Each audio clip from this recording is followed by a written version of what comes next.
Anthony Birchak, welcome back to the MMAOddsBreaker.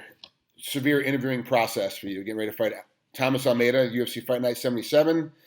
This one is in, what the hell is this one?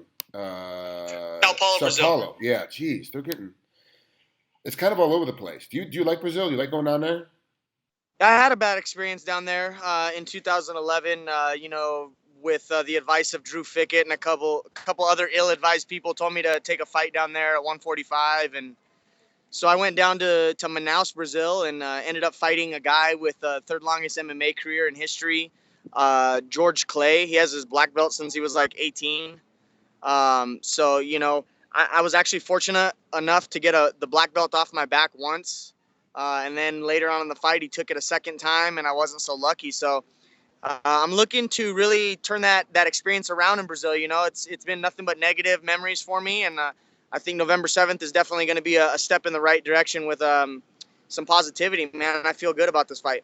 Well, you said you had some ill-advised people helping you out. So that was Drew Fickett, and who else was helping you out at that time? To give you bad advice? I don't want to throw him under the bus, but I hate bad-mouthing people. But I was managed by Jason. Jason Chambers at the time was managing me.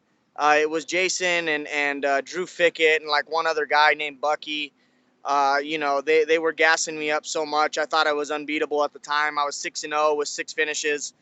And they were like, "Hey, this guy's like 38. You're just gonna young gun him and outgas him and this and that." And it didn't go that way at all. Yeah. Well, let's not forget. There's since 2011. How much different are you as a competitor since 2011? Oh man, I would kill myself from back then. You know what I mean? If I fought that Anthony Birchak, I would demolish him in the first round. So how much different do you think Jason Chambers is now as a manager compared to 2011?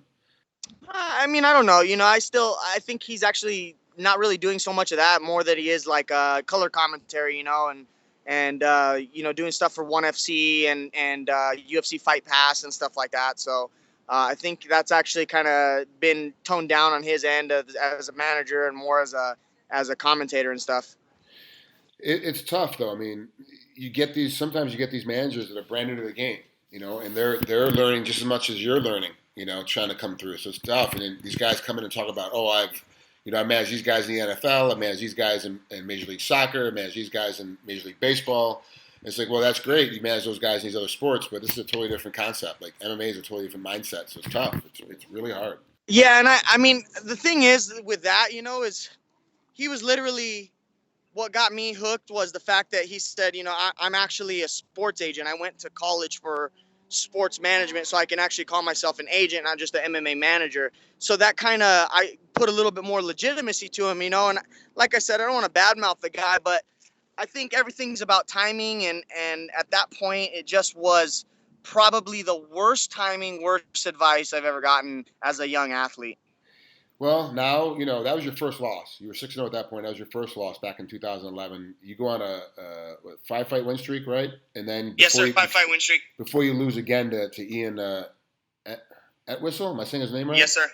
So, yes, sir. And that's on Fox 13. You get caught in another submission. So, like, you've got 2 losses at this point, both by submissions. And so now you're looking at people that are always going, oh, well, they're looking at your recent history. They're not looking at your old history. They're going, oh, he knocks out guys. He gets a couple submissions, but the majority of ways he's beating guys now is by knocking them out. Not realizing your first 6 were all by submission. So you're very well rounded. Does that help or hurt you going into your fights when your opponents are planning for you? I think it helps me, because I am dangerous everywhere. I may just be a purple belt, but at the same time, I've been training with so many high-level guys that I've only been in a gi since 2012. That's 3 years. I've only been competing in a gi and training jiu-jitsu for maybe 4 years. Wrestling has always been the backbone to my mixed martial arts career. And then adding certain little submissions and tips and tricks here and some chokes from, guys like Drew Fickett, Sean Huff. I even got some help from, Professor Barada out there at Gracie Barra in Albuquerque, New Mexico. So it's been a good career for me jiu-jitsu wise. And I think me knocking guys out, me being able to take guys down, me being able to stop a takedown, has really diversified me as a fighter and made me dangerous everywhere. Yes, my 2 losses are by submission, One was a heel hook, which anybody can get caught in a heel hook. It's just such a terrible thing to train for. And then the rear naked choke loss to George Clay in 2011. That was a legitimate loss. The guy's like I said, he'd been a black belt since he was 18. I got him off my back once, which is a miracle in itself. So the second time he really sunk his hooks in and hit me with a short choke that was more on the esophagus rather than on the arteries. So it was a hard one to defend for sure. So now we're getting ready for Thomas Almeida, and you're going back down to Brazil. You have a negative memory of Brazil. You're trying to replenish that thought process when you go down there. So what things are you having to do? Because it's a mental game, now that you're dealing with as well, more so than most other fights. You're going like, this is a place that I didn't have a good experience in the first time. I don't remember being down here and having fun. What are you going through mentally now, getting prepped for this? Like, okay, I really got to put myself in a different mindset to go down there. There's someone put me in tears. Someone said that was Anthony pre-Mercedes. This is Anthony post-Mercedes. And my fiance has done a lot to really change my mental mindset, my family.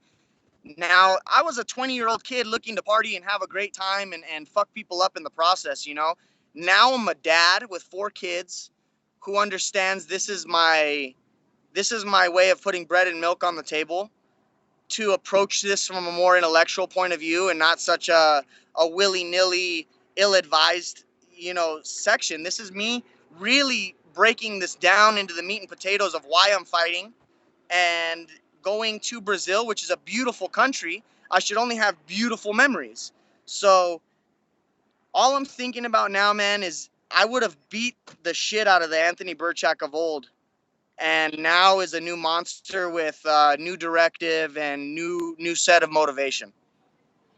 So now that's the mental process. Let's talk about the physical process. You're trying to get ready for Thomas Almeida. What does he bring? He's 19-0. You're 12-2. So the records are relatively close. Age-wise, you guys are close.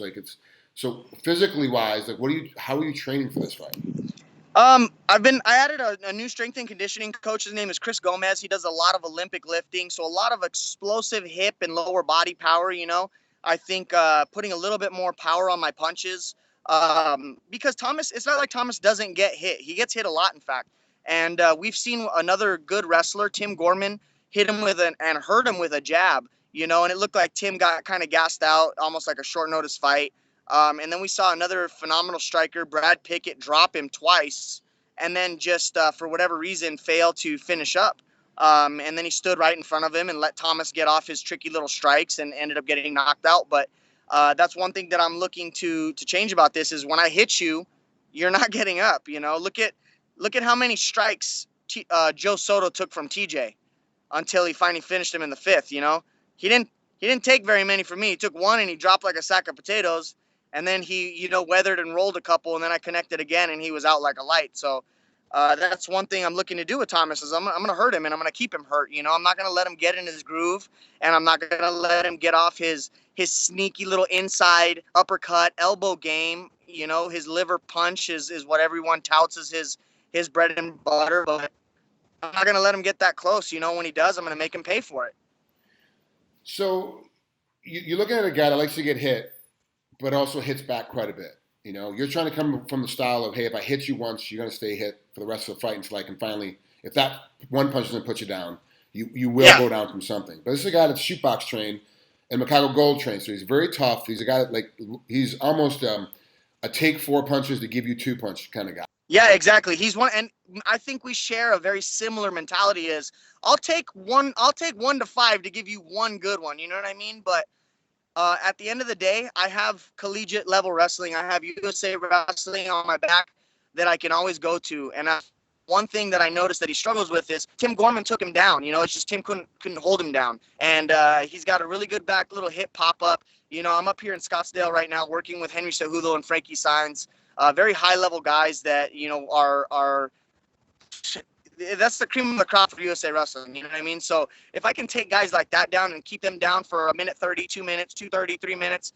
that's a fight for me. That's a win. And especially on top of some solid punches, I can link everything together. I think that's why I'm so dangerous, because Thomas is not going to take me down. I'm going to take Thomas down whenever I want, and I'm going to hit him on the feet and hurt him, We were looking at his numbers. You mentioned that he's 20-0 or 19-0. Some sites have him. I looked at his opponent's win and loss record, and this is something that I do with every opponent.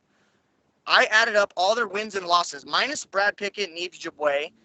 His opponent record is 96 and 97. All that tells me is that he's fighting guys that are 5-5, 6-10. He fought his legacy title. The guy was 5-3 when he was 16-0 with 17 or 16 finishes. So add in Brad Pickett, who was 1-4 in his last 5, and Yves Jaboué, who's 3-3 in his last 6. That's the reason why he looks so good, is because he's beating vets that are on their way out. I know Dana White said he'll never cut Brad Pickett because he shows up and fights every single time. But if I'm looking at a business point of view, Brad Pickett's 1-4 in his last 5. I'm sending him his pink slip. Yves Jaboué, he's not in the UFC anymore. He's gone. These guys, there's a reason why they're giving him to someone that's so up and coming, shiny like Thomas Almeida. Yeah. And really, he's 19-0 with 15 KOs, 3 submissions, and 1 decision. So he's kind of like that pony that doesn't really have a really good mindset of how I'm going to stay in the sport for a long term. Because if you take 5 to give 2, that's a lot of head trauma. Oh yeah, I know those. Hey, and I know those shoot box guys take a lot of head trauma. I know those shoot box guys that their careers are diminished because of all the chin wear and tear. Like I said, I'm going to hit Thomas and I'm going to take him down. And I'm going to hit him on the ground. He's going to take a lot of punishment. So how do you see this fight finishing? Is this going to be one of those fights you're going to wear him down on your feet and then take him down and finish him, on the ground? Or is it going to be one of those you're going to catch him early? Like, you dream about it? Frank, I see myself finishing it on the feet early in the first round. I see myself finishing it on the ground in the second or third round. I see myself finishing. I don't need to be perfect. He needs to stay perfect. He needs to be 21-0. I can be 13-2 or at the end of the night be 12-3, but I'm not fighting at home. I've lost abroad. I've lost at home. I know the pressure of what he's going through. You know how fucking hard I cried losing in Phoenix? You know what I mean? In front of everybody. I don't have to be perfect, Frank. I got to go in and have fun, baby. I got to go in and wrestle and show them what USA Wrestling is all about and just have an Anthony Birchak performance. And you're going to see something like Joe Soto. You're going to see that 20 men have tried and failed against Thomas, but that 21st guy is going to be Anthony Birchak, and he's going to be 20-1 at the end of the night. That's Anthony Birchak getting ready to fight Thomas Almeida coming up here on UFC Fight Night 77, November 7th, of course, down in Brazil. Going to be a great fight. Can't wait for this one to come together. Anthony, thanks so much for coming on here with us again. We'll talk later. Thank you, Frank. I appreciate it, man. I know everyone's got him picked. I know this is an oddsbreaker thing, but let me tell you something, man. This is not going to be one of those guys that he just runs through like normal. I'm a completely different competitor than what he's seen in the past. And let me remind everybody, the only guy that he didn't finish was Tim Gorman, who was a solid wrestler. There you have it. Thanks, Anthony. Good luck, man. Have a great time. We'll talk later. Thank you, Frank. I appreciate it.